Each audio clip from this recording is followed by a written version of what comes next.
All right, thank you very much then for the meeting and and agreeing to meet around what I believe is a very critical part of establishing a presence in a community, and that is the vision. And being ICCC, we come at it from a kingdom vision perspective, and I hope I've got the right map here of Madagascar, but I just use that as an example. So in this workshop today, uh, I really wrestled with how do I do it, especially where you you have a history of quite a few people putting up their hands to move it forward, but now you've got a team, and after the African convention, you have a fantastic group of people with a vision and the energy to make it happen. And then we also do this vision casting at a time when you've just changed from one government structure and the next one is still uncertain. So, timing wise, from a kingdom perspective, it's interesting and there's a lot of uncertainty in the air. So, I want you to understand that I'm not coming uh, at this workshop with you as if I know it all. I've just put a few principles together so that I can equip you and your team with some basic guidelines so that at the end of this meeting, you can then take the material and say, okay, let's start building our vision for Madagascar. So uh, I've come up with basically just two big things I want to focus on tonight, and that's build a compelling vision. And the second one is some guiding principles for you to follow uh, in your discussion. So it's about building a compelling vision and what are some of the guiding principles. So what I've learned for myself, the most difficult thing, whether it's for an individual or for a family or for a community or eventually a country, uh, what is that compelling vision? Because Proverbs tells us in 29:18, where there's no vision, meaning no redemptive revelation of God, His plans for that community, the people perish. But he who keeps the law of God, which includes that of man, blessed, happy, fortunate, and enviable is he. And then in Habakkuk, the Lord answered me and said, write the vision and engrave it so plainly upon tablets that everyone who passes by may be able to read it easily and quickly as he hastens by. So that's why it's so critical for me to start even in Madagascar. And you're the people with the legal and spiritual authority, and I'll probably mention it a few times tonight, but that you do start with a compelling vision. A compelling vision, when we unpack it, we will look at the definition, we will look at the components of a vision: social, economical, spiritual, and moral, and then key characteristics of a compelling vision, and then just an example. So, by no means, I want you to think this, what I'm giving you tonight is the finished product. It's just guidelines and an outline. And I'd like you then, after tonight, with this material, and I'll make this PowerPoint presentation available to you to work through and use in future and change in whatever way you want, but that you do then come up with your own compelling vision for Madagascar. Uh, so, a compelling vision, by definition, is then a vivid and emotionally powerful description of what an individual, organization, or society aims to become or achieve in the future. So, we're not there yet, but that's a vision of the future. It connects purpose with action, providing both direction, where people clearly can see where we are going, and motivation, why it matters. So you can revisit it, but it's a good definition for a compelling vision. Then the core components of a compelling vision, it must address social in terms of family, education, health, justice, safety. And by no means is this the full picture. You can always add to this picture, but the goal is social harmony and human dignity. Then it must address the economy, employment, infrastructure, finance, trade, policy, and it must have as a goal prosperity and an equitable opportunity. And then spiritual.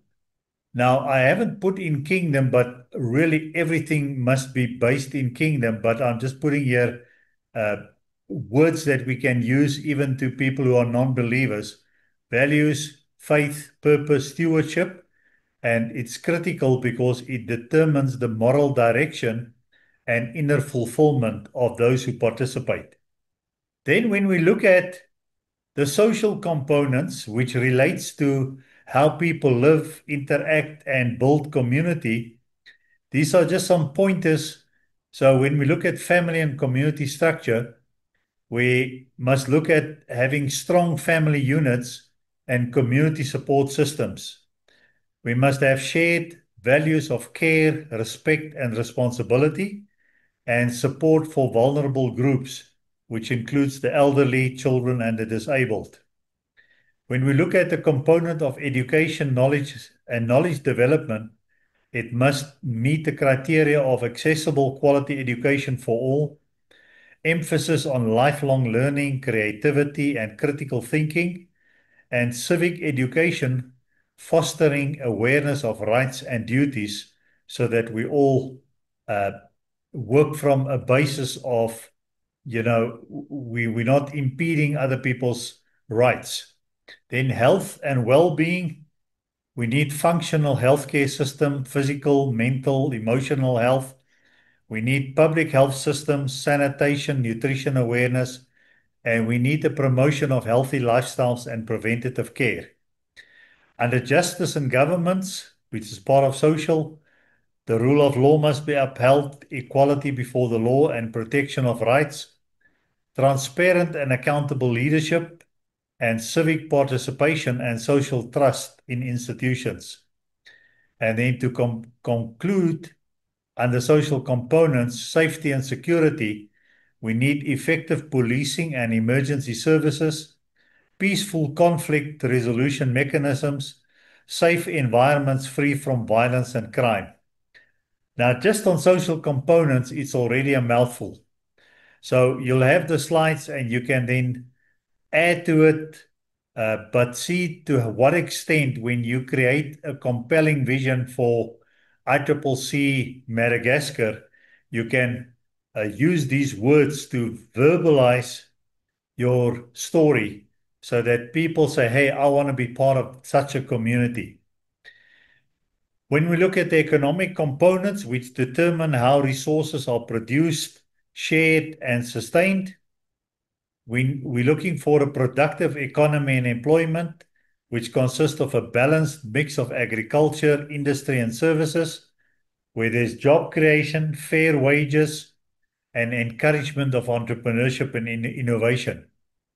When we look at infrastructure and development, we're looking for reliable transport, road infrastructure, digital infrastructure, energy, housing, sustainable urban and rural development, and access to clean water and sanitation.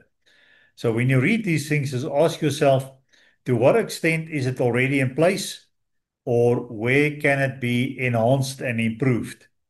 Financial system and equity, stable banking, credit system, accessible to all, fair taxation and social welfare, reduction of income inequality, trade and resource management, efficient management of natural and human resources, local production balanced with global trade, commitment to environmental stewardship and sustainability, and to conclude it, economic governance and policy, sound fiscal and monetary policies, anti-corruption measures and regulatory transparency, economic freedom balanced with social responsibility. And then the last aspect, spiritual and moral components, which provide the meaning, purpose, and moral grounding to a social and economic life, on their moral and ethical values. So, because your vision must be inclusive, so that even atheists and non-Christians, because of the values, can't fault you and they want to be part of it. So, a shared sense of right and wrong guiding behavior, integrity, honesty, compassion, accountability, and respect for life and human dignity. So instead of saying we're against abortion, we're saying we respect life and human dignity. Faith and belief systems, freedom of religion and belief, religious institutions that promote peace, justice, and community service. And this in itself becomes a filter. So people who call themselves religious, but they don't promote peace and justice and community service, are probably not religious or institutions that we should allow. Then recognition of spiritual well-being as part of holistic development. Now, instead of spelling it out in terms of kingdom values, because we have the transformed working life, if we can agree in our compelling vision about some of these values, then obviously when it comes to how do we fulfill it, we'll come to it right at the end. But that's where the transformed working life will come in. Then we need purpose and identity. We need a shared cultural and spiritual identity that unites us as citizens. We need encouragement of selflessness, service, and hope, alignment of individual purpose with the common good, and then stewardship and responsibility, where we care for creation and future generations, responsible use of resources, material and human, and then elements like gratitude, humility, and generosity as social virtues.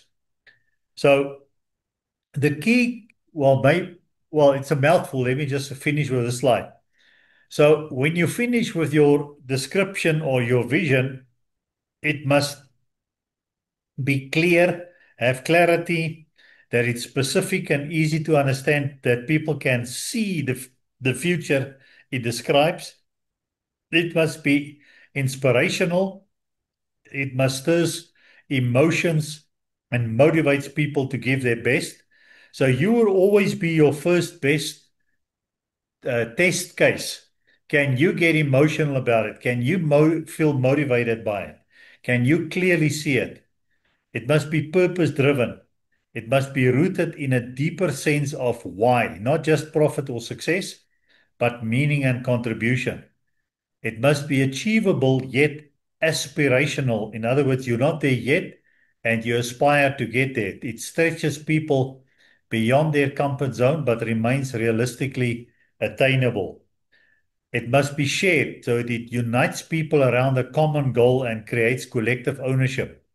And then values based so that it reflects the core beliefs and moral principles guiding the journey. So how would you assess such a vision, Jasper, based on these characteristics? I will check if I come to some examples, but you will almost for yourself, like a vision, when you finally summarize it, it contains all the elements of the details that will be unpacked as we go. But sometimes you have to almost start with the detail to make sure you don't miss something, so that by the time you summarize, you make sure that it can be packaged in that summary. So a vision is never final, and a vision is a starting point. And as you start, now you're 4 or 5 or 10 people, every person who comes into the movement will bring its own dynamics. And regularly as a group, you'll go and revisit your mission and your vision and say, is it still valid? Is it still compelling? So it doesn't have to be perfect, but you just need to have a start. And yes, you will end up with a summary vision. That's a one, two sentence thing that you can give to the world and put on your website or your material.